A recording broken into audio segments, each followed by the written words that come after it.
Senhor Deus, quando vamos meditar na Tua Palavra e aprendermos dela,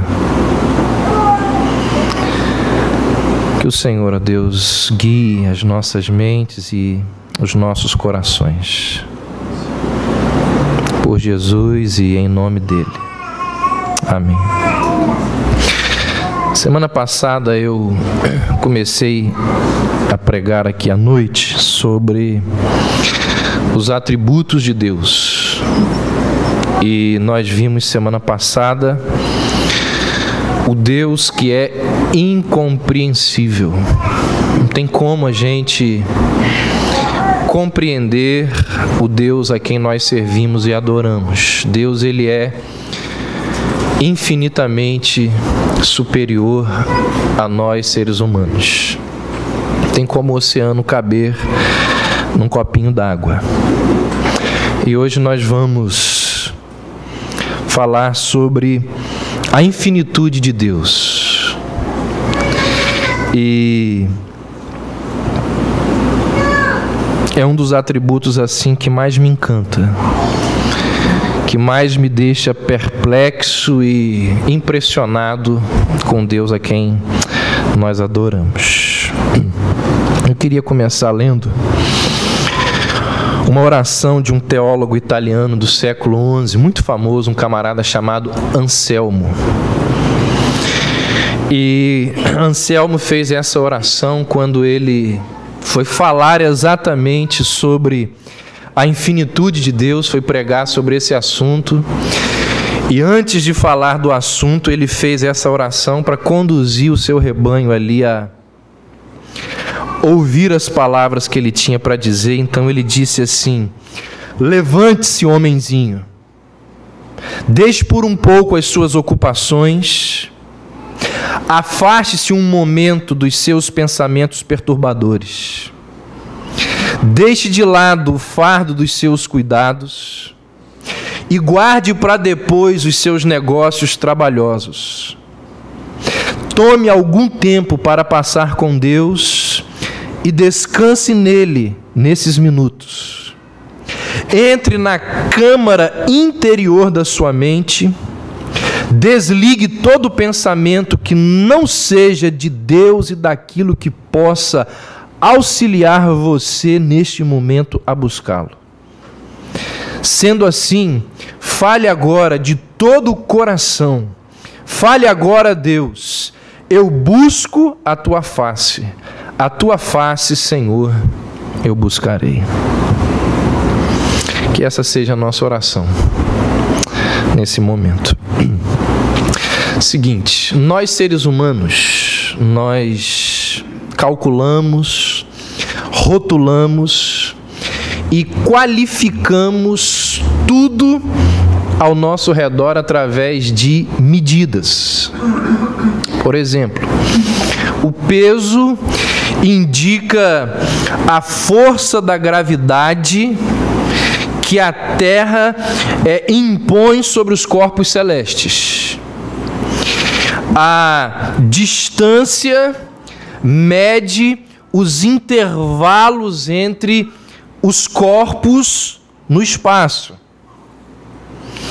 O comprimento significa a extensão no espaço. Existem outras medidas que são utilizadas para líquidos, para energia, para som, para luz, para números. Nós, seres humanos, também tentamos medir coisas abstratas do tipo, nós falamos de grande ou pequena fé, de alta ou baixa inteligência. Nós falamos de maior ou de menor talento. Nada disso se aplica a Deus. Nada. Os nossos conceitos de medida se aplicam a homens, a montanhas, a estrelas, a átomos, a gravidade, a velocidade. mas os nossos conceitos de medida nunca poderão ser aplicados a Deus. Eles jamais poderão medir a Deus. Isso porque as medidas, elas acabam mostrando as limitações e as imperfeições daquilo que foi medido. Quando você mede uma coisa, você vê o tamanho dela, você vê a imperfeição dela, a limitação dela. Mas Deus, Ele está acima, Deus está fora, Deus está além de tudo isso. As medidas ou as ferramentas de medição, elas são aplicáveis às obras de Deus, mas não a Deus. As obras de Deus podem ser medidas, mas Deus jamais. Nós não temos como falar de medidas, de quantidades, de tamanho, de peso ao nos referirmos a Deus. É impossível medir ou quantificar as características do ser divino. A Bíblia diz que tudo que Deus é, Ele o é, sem crescimento, sem soma, sem desenvolvimento. A Bíblia diz que nada em Deus é menos ou mais, grande ou pequeno. E o atributo divino que nos ensina todas estas coisas é o atributo da infinitude de Deus. Dizer que Deus é infinito é, portanto, dizer que não existe meio de medi-lo. O que Deus é e tudo que Deus é, Ele o é sem limite algum. É por isso que a infinitude de Deus, ela está diretamente ligada ou associada a todos os outros atributos de Deus. Por exemplo, a bondade de Deus, ela é infinita, porque Deus é infinito. O amor de Deus, como nós cantamos há pouco, ele não tem limites. A misericórdia de Deus, diz o salmista, ela dura para sempre, porque todos os outros atributos estão ligados com o atributo da infinitude de Deus. Isso significa que se existissem 10.000 mundos como este, a cada um deles o amor de Deus contemplaria.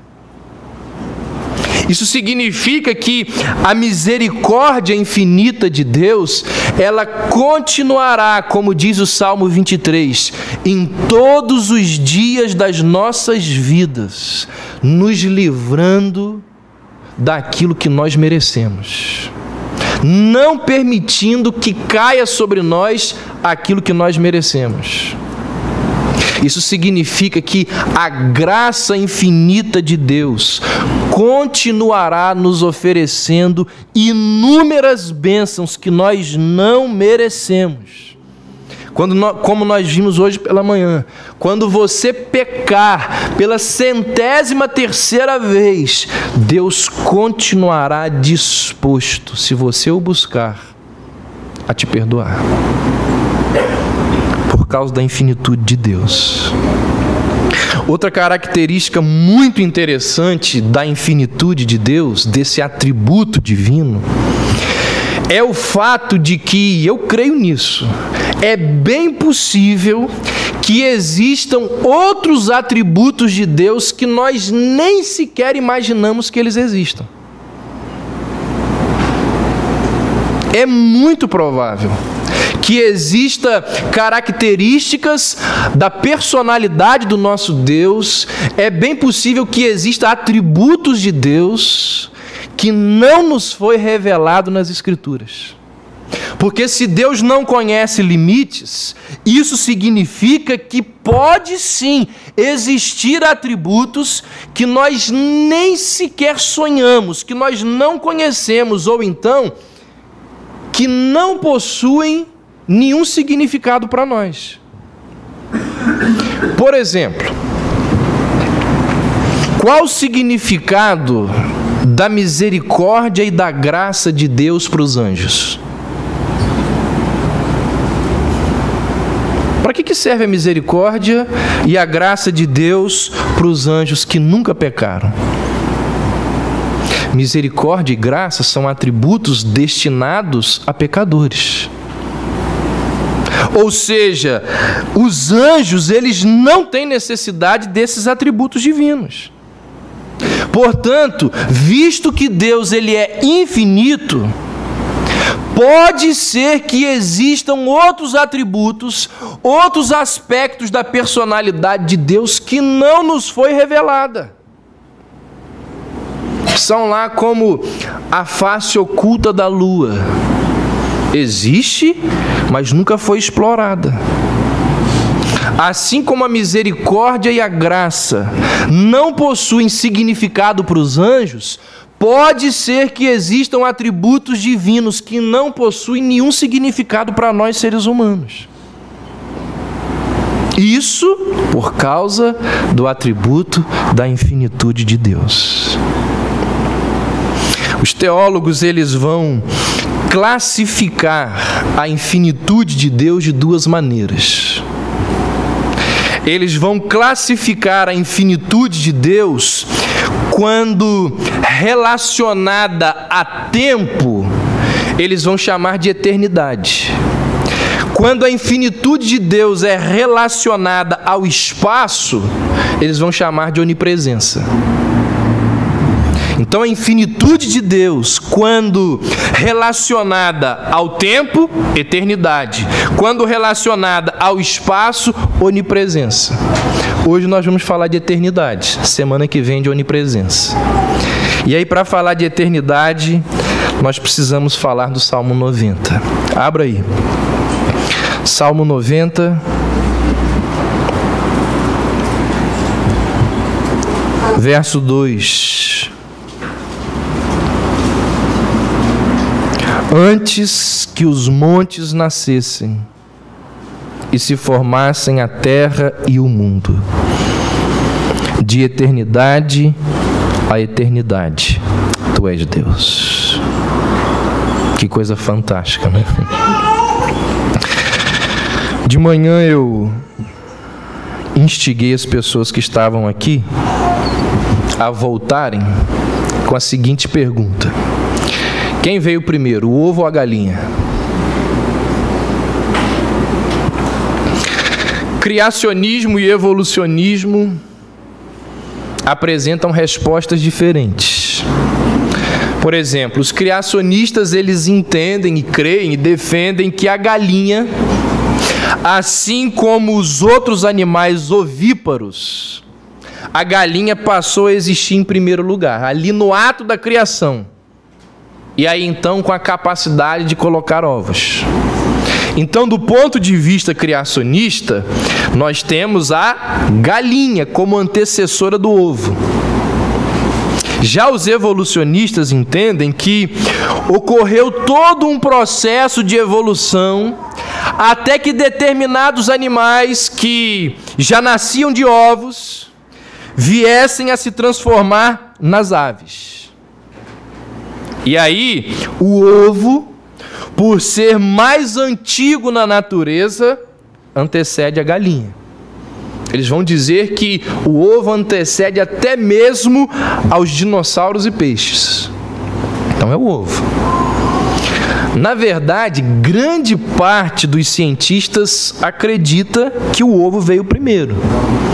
E eles pensam assim, ou defendem essa tese, porque segundo eles, o material genético, o pessoal que é da área médica e que estuda um pouquinho sabe disso, o material genético ele não se transforma durante a vida do animal. E a primeira ave que se transformou no que nós chamamos hoje de uma galinha, existiu primeiro como, dizem eles, embrião no interior de um ovo. Essa questão ela é chamada pelos filósofos, de paradoxo cíclico de causa e efeito. ou seja, algo cuja existência depende de outra, que por sua vez é a causa da existência de algo. Você entendeu? Não, né? O fato, gente, sobre isso daqui é que existem algumas explicações, muitas contestações e a discussão permanece. O que esse paradoxo cíclico de causa e efeito, ou seja, essa pergunta do ovo e da galinha nos mostra é o seguinte: eu e você, nós seres humanos, temos uma inquietação enorme a respeito da origem das coisas. Nós desejamos e queremos e corremos atrás de saber a origem das coisas. Por exemplo, por que eu fiquei doente? Quer saber por quê? Por que eu não consigo me concentrar? Por que ele não me ama, ela não me ama? Por que esse carro deu defeito? Por que a vida é do jeito que é? Por que o nosso relacionamento não deu certo? Por quê? Nós, por natureza, perguntamos por quê? Porque queremos saber a origem das coisas. Qual foi a pessoa nesse mundo que já passou da fase da adolescência que nunca se perguntou assim: onde foi que eu errei? Nós temos uma inquietação sobre a origem das coisas. Queremos saber. A palavra origem, ela só se aplica àquelas coisas que foram criadas. Tudo que existe um dia foi criado, foi chamado à existência, passou a existir. Mas isto não é verdade em relação ao nosso Deus. Isso não é verdade em relação ao Criador de todas as coisas. Ao pensarmos em qualquer coisa, a nossa mente imediatamente associa aquela coisa a uma origem. E aí, quando nós pensamos em qualquer coisa que teve origem, pode ter certeza que você não está pensando em Deus. Deus é autoexistente. Deus não tem origem. E esse é um dos fatos que o distingue de tudo que existe, que o distingue de toda a criação. Esse é um dos motivos pelos quais Deus é Deus. Então, quando nós refletimos sobre a origem das coisas, nós chegamos a algumas conclusões. Por exemplo, tudo que existe foi criado por alguém. E este alguém não foi criado por ninguém. Aquilo que existe precisa ter uma causa anterior, porque o menor não pode produzir o maior. Aquele que é o causador de tudo não pode ter sido causado por ninguém. O que eu estou querendo dizer com isso? Quando você era criança, certamente que você se deparou com aquele raciocínio assim: quem criou Deus? De onde veio Deus? Quem criou o Criador de Deus? E esse pensamento certamente que teve início numa reflexão anterior que você fez. Que reflexão? Quem criou papai? Vovô. Quem criou vovô? Bisavô. Quem criou bisavô? E assim a criança chega até Deus. A criança que faz esse raciocínio, ela já possui os conceitos de causa, fonte e origem. Ela sabe que tudo que está ali ao seu redor, à sua volta, veio de algum lugar. O que aquele pequeno filósofo está fazendo ao raciocinar dessa forma é estender o raciocínio dele até Deus. E quando ele chega em Deus, o raciocínio trava. Não, mãe, eu não estou entendendo. Como assim? Mas não pode. Alguém criou Deus. Sim, meu filho, se alguém criou Deus, esse que é o Deus. Mas eu não entendo. Aí você tenta explicar para a criança que Deus não teve origem. Aí ela para. E não só ela. As melhores mentes do mundo não conseguem raciocinar, refletir e ponderar sobre esse assunto, porque a nossa mente finita e limitada não consegue entender, conceber, refletir sobre algo que não teve origem. E aí é nesse momento que entra a fé ou a descrença. É nesse momento que uns se dobram em adoração e outros se levantam para o ceticismo. É nesse momento que, como disse aquele teólogo que mencionei semana passada, ele disse: creio porque é absurdo. Porque se não fosse absurdo eu entenderia. Como é absurdo eu creio. É nesse momento que nós precisamos lembrar daquilo que aprendemos semana passada. Deus é incompreensível. Infelizmente, gente, pensar na eternidade de Deus é um assunto que não atrai muito a atenção das pessoas. Primeiro, porque nos humilha. Nos mostra como que nós somos muito pequenos. A eternidade de Deus mostra como que a nossa vida é efêmera, como que a nossa vida é passageira. Segundo, porque nós preferimos pensar em coisas mais fáceis, mais práticas. Poxa, o pastor domingo à noite, ao invés de pregar sobre ansiedade, vai pregar sobre a eternidade de Deus. Eu quero saber como que eu venço a ansiedade. Eu quero saber como que eu conduzo a minha família, porque essa semana minha esposa ficou desempregado. Como que eu faço com meu filho rebelde? Qual é o segredo para uma família feliz? Como que eu vou proceder com meu marido incrédulo? É isso que eu preciso saber. Quais são os 12 passos para a felicidade? E os 5 caminhos para um casamento feliz?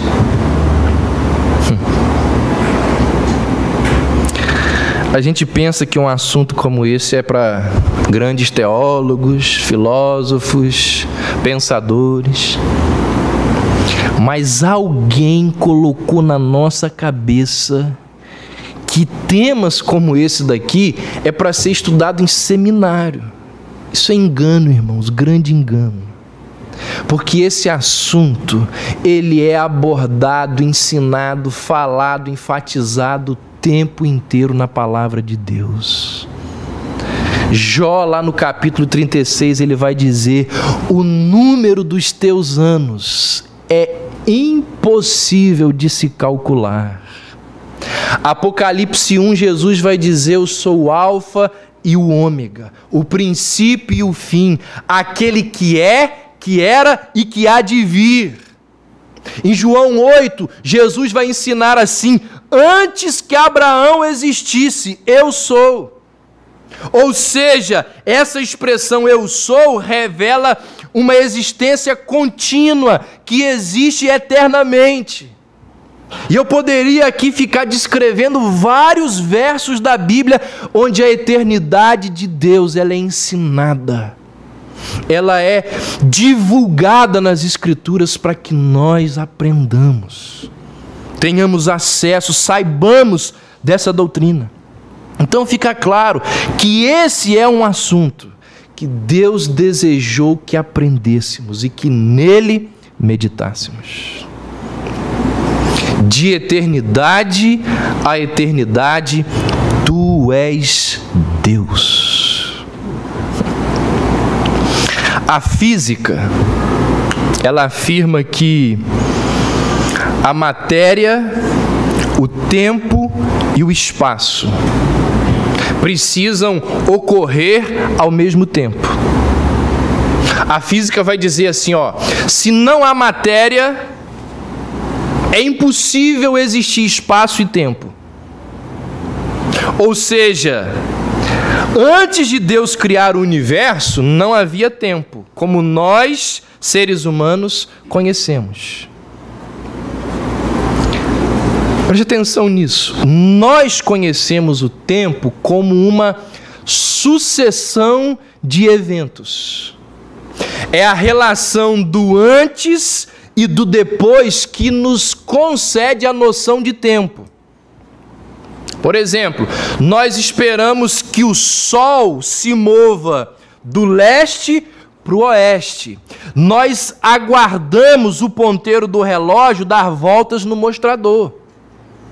São situações assim que concedem a mim e a você as noções de tempo. Então, quando a física afirma que a matéria, o tempo e o espaço precisam ocorrer ao mesmo tempo, ela nos ensina que o tempo não possui existência própria. Ou seja, o tempo ele só passou a existir no momento em que apareceram a matéria e o espaço. Em outras palavras, no momento em que Deus criou o universo. O que isso significa? Isso significa que começou é uma palavra que se aplica ao tempo, mas não se aplica a Deus. Começou se aplica ao tempo, preste atenção nisso, porque a aplicação que eu vou fazer disso aqui é fantástica para cada um de nós. Começou é uma palavra que se aplica ao tempo, mas não ao Criador. Talvez seja por isso que Isaías, ele vai dizer que o nosso Deus, ele é o Pai da eternidade. Ou seja, o Criador do tempo. Passado, presente e futuro são marcações de tempo para nós, homens mortais, mas não para Deus.